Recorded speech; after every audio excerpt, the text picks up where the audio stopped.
कोई नाच गाना कर सकेगा क्या? कोई झंडा में जाकर लाठी भांज सकेगा क्या?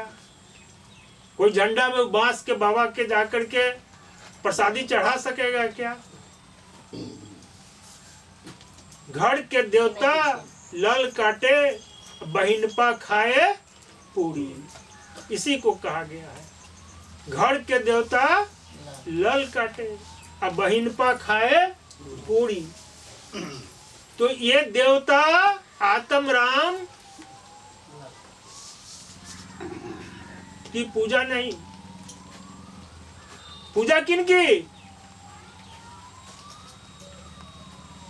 भोला बाबा के कृपा से 5 गो बेटा है, और शंकर भगवान के मतलब कृष्ण जी के कृपा से 5 बीघा जमीनों है। तो भोला बाबा के कृपा से 10 बीघा जमीन है, अब 5 गो बेटा है कृष्ण भगवान के कृपा से या दुर्गा माता के कृपा से, सब घर परिवार सब भरल पड़ल है। तो क्या होगा अंत में? सब चलेगा साथे? आत्मा अकेले जाएगी कि कोई किसी को साथ लेकर के जाएगी? अब भोला बाबा की कृपा से है। एक नारी को, एक लड़की को रख दीजिए, अब ब्रह्मा जी को कहिए कि ब्रह्मा जी ये लड़की गर्भवती होना चाहती है, अब ब्रह्मा जी की पूजा शुरू हो जाए। आप समझते हैं कि कितने दिन में वो बालिका गर्भवती होगी? कभी नहीं होगी। ऐसा कोई ब्रह्मा इस ब्रह्मांड में नहीं है। ये विश्व शाश्वत नियम के तहत स्त्री पुरुष का संगम होता है, तो रज बीज के मिलन से बच्चे का पैदाइश होता है। ये विज्ञान का मानना है, विज्ञान कहता है, और ये प्राकृतिक बात है। कब? जब इसमें ये बोलता राम है। ये बोलता राम जिस दिन चला जाएगा, कोई बच्चा पैदा करने के लायक नहीं रह जाता है, कुछ किसी चीज के लायक नहीं रह जाता है। अगर ऐसा नहीं होता कि जिसकी लोग पूजा कर रहे हैं, शंकर भगवान की, कृष्ण भगवान की, राम भगवान की, जरा सुनिए, उन्हीं का मतलब उन्होंने जो कुछ भी कहा आत्मा के संबंध में, मैं उसमें से कुछ संक्षिप्त में आप लोगों के बीच रखना चाहता हूं।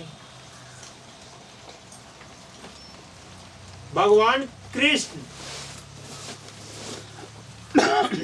अर्जुन जी को कह रहे हैं कि हे अर्जुन, नाना शास्त्र पठन लोके नाना दैवत पूजनम आत्मज्ञान बिना पार्थ सर्व कर्म निरर्थक।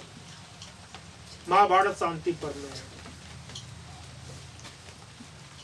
चाहे तुम तरह तरह की देवी देवता की उपासना कर लो, पूजा कर लो, नाना प्रकार के शास्त्रों का अध्ययन कर लो, पाठ करो, लेकिन बिना आत्मज्ञान के तुम्हारा सारा कर्म निरर्थक है।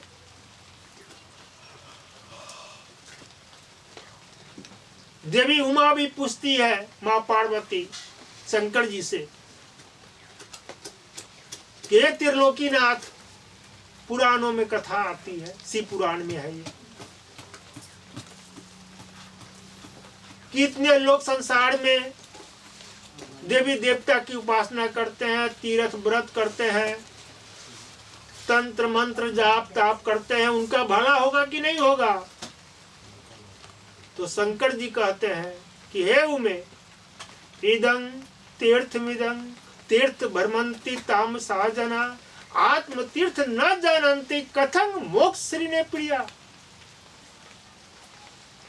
चाहे कोई देवी देवता की पूजा कर ले, व्रत कर ले, उपवास कर ले, उसका भला नहीं होगा जब तक आत्म तीर्थ में नहीं जाएगा। अब देखिए दिवाली का समय आ रहा है, लक्ष्मी जी की पूजा होगी घर घर में। आपको मालूम है कि दिवाली क्यों मनाई जाती है? दिवाली इसलिए मनाई जाती है कि 14 बरस राजा राम वनवास में रहे, रावण को मार करके माँ सीता को लेकर के जब अयोध्या लौटे तो इस खुशी में अयोध्या वासियों ने दिवाली मनाई, दीप जलाया। तो उस दिन पूजा राम की होनी चाहिए कि लक्ष्मी जी की होनी चाहिए? लक्ष्मी जी की पूजा लोग करते हैं।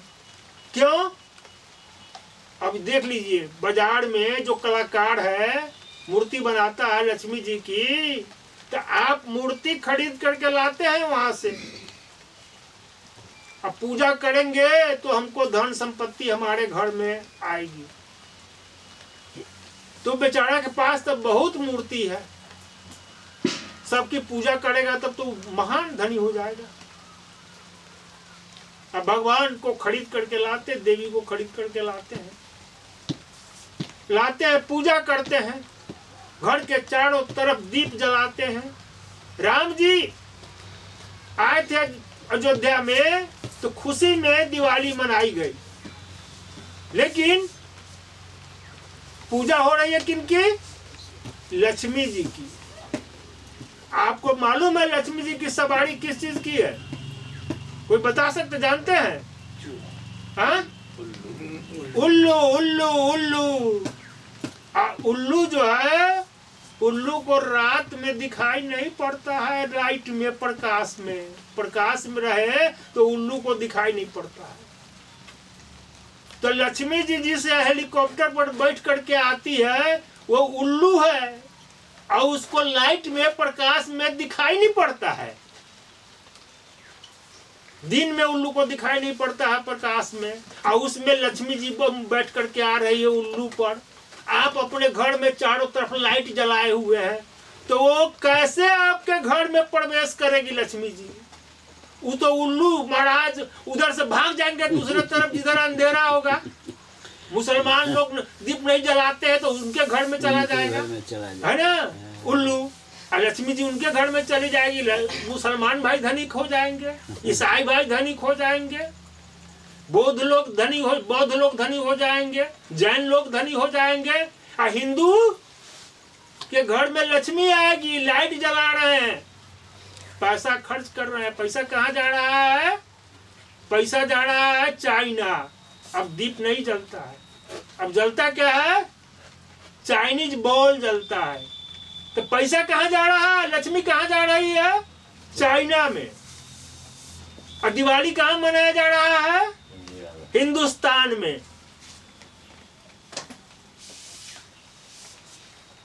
इस बात का भी कोई जवाब है साहब? समझिए कितना बड़ा बेवकूफ आप लोग को बनाया गया है। जगिए,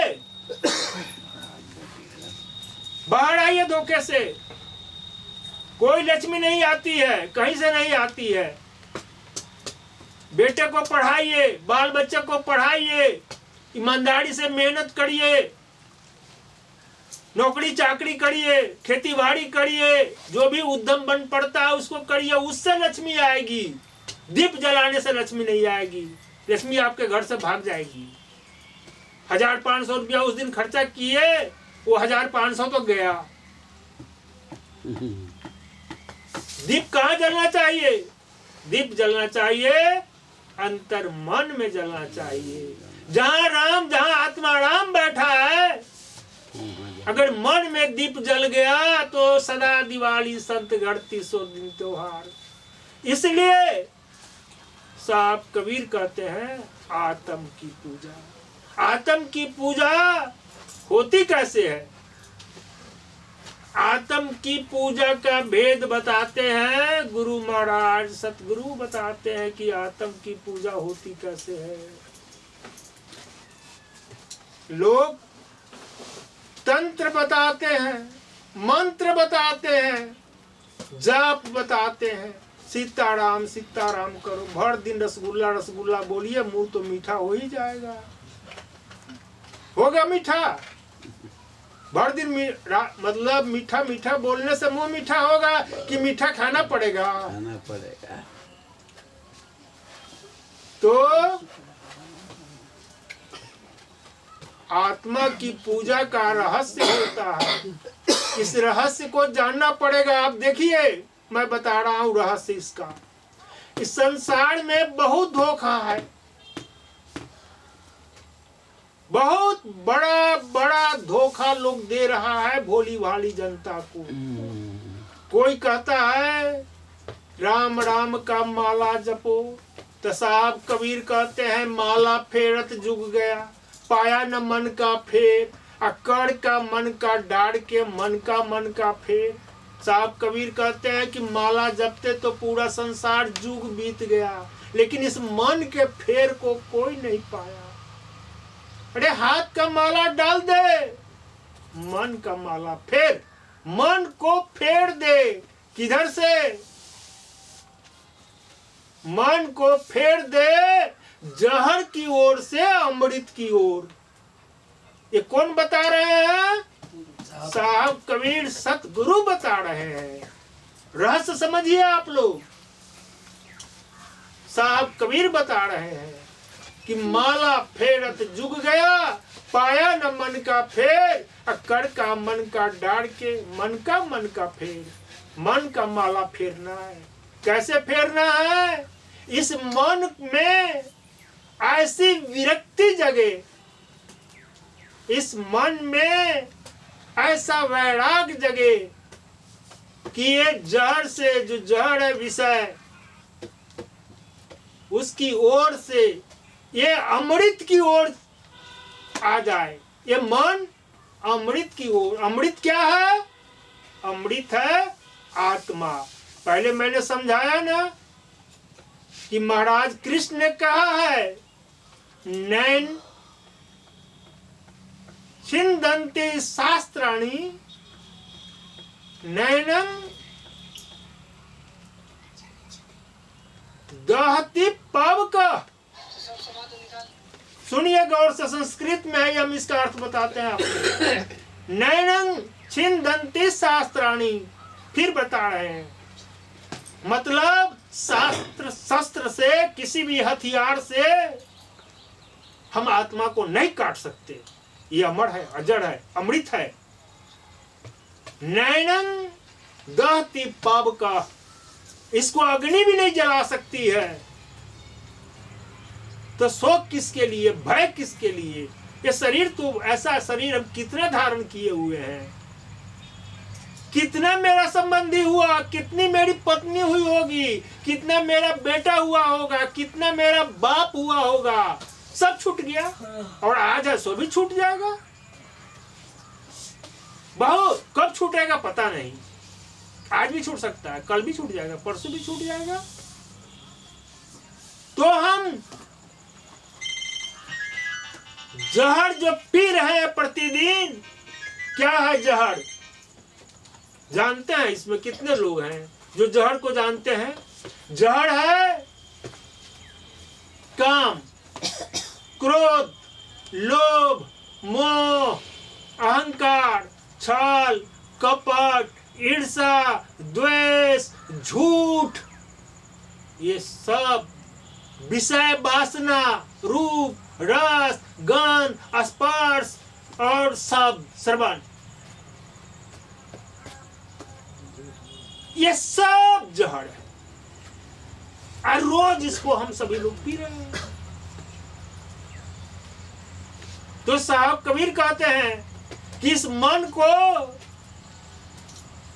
जहर की ओर से फेर करके अमृत की ओर लगा। यह है आत्म की पूजा। यानी असत्य का त्याग करके सत्य को धारण करना, यह है आत्म की पूजा। दया को धारण करना, यह है आत्म की पूजा। तुलसी इस संसार में 5 रत्न है सार, 5 चीज सार है। तुलसी संसार में 5 रत्न है सार: सत्संगत, हरि भजन, दया, धर्म, उपकार, ये 5 चीज अगर आपके जीवन में है तो आप अमृत को जी रहे हैं, अमृत पक्ष को जी रहे हैं। आप आत्मा की पूजा कर रहे हैं, साक्षात आत्मा की पूजा कर रहे हैं। यह होती है आत्मा की पूजा। और आत्मा का स्वरूप प्रकट कैसे होता है, कैसे आप समझेंगे? आत्मा को समझेंगे कैसे? आत्मा की अनुभूति आप कैसे प्राप्त करेंगे? अब देखिए, संसार में बड़ा धोखा है। बहुत सारे लोग हैं, तरह तरह के गुरु हैं, बहुत बात बताते हैं, ऐसे करोगे तो ऐसा हो जाएगा, ऐसे करोगे तो ये हो जाएगा। कोई राम मंत्र दे रहा है, कोई कृष्ण मंत्र दे रहा है, कोई शिव मंत्र दे रहा है, कोई गायत्री मंत्र दे रहा है, तरह तरह के मंत्र दिया जा रहा है लोग। किसी को यह नहीं बताया जाता है कि ये मंत्र तो इससे ही निकल रहा है, जीव से ही निकल रहा है। ये तो जीव दशा से हमको उठना है। 2 दशा है। जब हमारे साथ मन है, सुन लीजिए गौर से, जब तक हमारे साथ मन है तब तक हम जीव दशा में जीते हैं।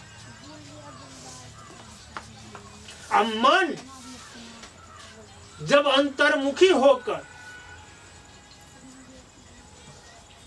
अपने आत्म राम, अपने पिता चेतन राम में जाकर विश्राम पा जाता है, इसका भेद कोई भेदी गुरु बताते हैं। बहुत सारे गुरु हैं, आपको प्रकाश दिखा देंगे, आपको कान में आवाज सुनवा देंगे, कान बंद करा करके सांस में उठने वाली ध्वनि ओम सोहम सुना करके बताएंगे यही है सत्य नाम। ये सबसे परे जाना होगा। इसके लिए आपको सच्चे सतगुरु की शरण लेनी होगी। धोखे में मत रहिए, बाहर निकलिए धोखे से। बिना आत्म राम के पूजा के कुछ नहीं हो सकता है। 2 बात आप समझिए। एक बात साहब ने पहले कही, जीव दया आत्म की पूजा। तो जीव दया के बारे में मैंने बताया आपको, आत्म की पूजा क्या है इसके बारे में बताया। अब मैं बता रहा हूं सतगुरु भक्ति और न दूजा। सतगुरु की भक्ति क्यों करनी चाहिए? देखिए, संसार 2 से बनी है। इसमें 2 पक्ष है। स्त्री का पक्ष है तो पुरुष का पक्ष है, दिन का पक्ष है तो रात का पक्ष है, जड़ का पक्ष है तो चेतन का पक्ष है, अच्छा का पक्ष है तो बुरा का पक्ष है, प्रेम पक्ष है तो नफरत का पक्ष है, क्रोध का पक्ष है तो दयालुता का पक्ष है, अहंकार का पक्ष है तो विनम्रता का पक्ष है। यानी 2 भागों में हमारा जीवन बटा हुआ है, ये संसार बटा हुआ है, प्रकृति बटी हुई है। अंधेरा है तो प्रकाश भी है। तो जो गुरु आपको बाहर से अंदर की ओर तो बात सभी करते हैं, क्योंकि बहुत सारी विधियां हैं अंदर में प्रवेश करने की, बात तो बहुत लोग करते हैं। लेकिन साहब कबीर कहते हैं, मुर्शिद नैनों के बीच नबी है, मुर्शिद नैनों के बीच नबी है, तिलों के बीच तारा, श्याम सफेद तिलों के बीच तारा, आंखें मध्य पाखी चमके, पाखी मध्य तारा, अते ही बीच दूरबीन लगाओ, उतरो भव जल पारा। जो इसका भेद आपको बता दे कि मुर्शिद नैनों के बीच नबी है, जो आपका आत्मा राम आपके अंदर बैठा हुआ है, वो कहाँ है, कोई भेदी गुरु ही बताएगा। पर ये मत भूलिएगा, कोई आपको प्रकाश दिखाई दे तो ये रूप का विषय है, आंख का विषय है, ये यानी प्रकृति में है, ये प्रकृति पार नहीं है। अगर कोई कान बंद करके आवाज सुनवाए तो इस धोखे में मत रहिएगा कि हम ब्रह्म ध्वनि सुन रहे हैं, अनहदनाद सुन रहे हैं, क्योंकि ये शब्द का विषय है, ये प्राकृतिक बात है, प्रकृति के अंदर है। कोई सांस को आपको भगवान बताए कि ये श्वास भगवान है तो धोखे में मत रहिएगा। इसमें आने जाने वाली जो सांस है वो प्रकृति के एक तत्व है, वायु, ये प्रकृति में है। इसलिए सावधान, साहब को देखने का कोई उपाय नहीं है, क्योंकि साहब ही संसार को देख रहे हैं। साहब की अनुभूति की जा सकती है, यानी जहां मन की दुनिया समाप्त होती है वहां आत्मा की दुनिया प्रकट होती है। तो कैसे पता चलेगा? साहब कबीर ने कहा, आत्म अनुभव ज्ञान की जो कोई पूछे बात, जो गूंगा गुड़ खाए के कहे कौन मुख स्वाद। गूंगा को गुड़ खिला दीजिए मीठा, पूछिए कि ये कैसा लगा, क्या बताएगा। उसी तरीके से जिसको आत्मा का अनुभव होता है वो उसको बता नहीं सकता। लेकिन एक बात जरूर है, जिसको आत्मज्ञान हो जाता है उसके सामने अगर कोई बोलता है कि ये कर लो, ये पूजा कर लो, ऐसा कर लो, वैसा कर लो, आत्मा ऐसा है वैसा है, तो उस वो आत्मज्ञानी हंसता है उस पर, कहता है इसको कुछ ज्ञान नहीं। चाहे बड़ा चंदन वाला हो, बड़ा बड़ा माला वाला हो, बड़ा उसका मतलब बड़ा बड़ा आश्रम हो, शिष्यों की संख्या लाखों करोड़ों में हो, इससे इस पर मत बोलिए। सच्चा संत, सच्चा गुरु जो प्रकृति पर प्रभु है, तुलसीदास जी ने भी लिखा है, प्रकृति पार प्रभु सब उड़वासी, ब्रह्म निरीह वीरज अविनाशी। प्रकृति पार जो परमात्मा है वो सब घटवासी है और निर्विकार है, निर्विकल्प है, वो प्रकृति पार है। वो विषय जो 5 विषय है, रूप रस गंध स्पर्श, इस पांचों से वो पड़े है परमात्मा, तो उसको देखा कैसे जा सकता है, उसको सुना कैसे जा सकता है। चाहे वह अंदर में देखिए, चाहे बाहर में देखिए, चाहे बाहर में सुनिए, चाहे अंदर में सुनिए, ये सब प्राकृतिक बात है, प्रकृति दुनिया में प्रकृति के अंतर्गत है। आत्म देश में आत्म राम की अनुभूति करते समय मन की दुनिया समाप्त हो जाती है और तब आत्म राम अपना स्वरूप प्रकट करता है। स्वरूप मतलब वो जान रहा है कि हम हैं, बाकी कुछ नहीं। आप जिस दिन संसार से जाने लगिएगा उस दिन मेरा ये सत्संग आपको याद होगा, मैं खड़ा रहूंगा आपके पास में। जब इस संसार से जिस दिन आपकी विदाई होगी मैं आपके पास खड़ा रहूंगा। अगर मेरी बातों पर आपको भरोसा है तब आप जरूर सत्य मार्ग को अपनाएंगे और आत्म की पूजा करने के लिए तैयार होंगे। यानी दया, धर्म, क्षमा, सहिष्णुता, उपकार, जीव पर दया, ये जिस दिन आपके जीवन में शुरू होगा उसी दिन से आपकी आत्मा की पूजा शुरू हो जाएगी। वेद व्यास ने भी कहा है अष्टादश पुराणेषु व्यासस्य वचनं द्वयं परोपकार पुण्याय पापाय परपीडनम। मतलब 18 पुराण में 2 ही बात मुख्य है,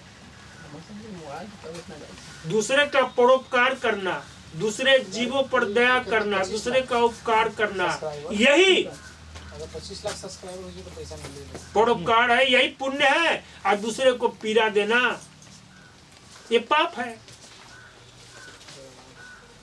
तुलसीदास जी ने भी कहा, पढ़ हित सरस धर्म नहीं भाई, पढ़ पीड़ा सम नहीं अधिकाई। दूसरे को कष्ट देना पाप कमाना है, दूसरे का हित करना, दूसरे पर दया करना ये पुण्य कमाना है। यह है आत्मा की पूजा। वो डलिया लेकर दौड़ने से मतलब झंडा के पास में थोड़ी कुछ होने वाला है।